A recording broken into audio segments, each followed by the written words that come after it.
यहाँ सब बढ़ावा क्यों बज रहा है? सब लोग बड़े खुश नजर आ रहे हैं। इस नगर में बड़ा उत्सव का माहौल है। अचानक कैसे बदल कैसे गया? चलो पूछती हूँ।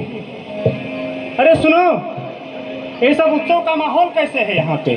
आपको नहीं पता है? नहीं, मुझे तो नहीं पता है।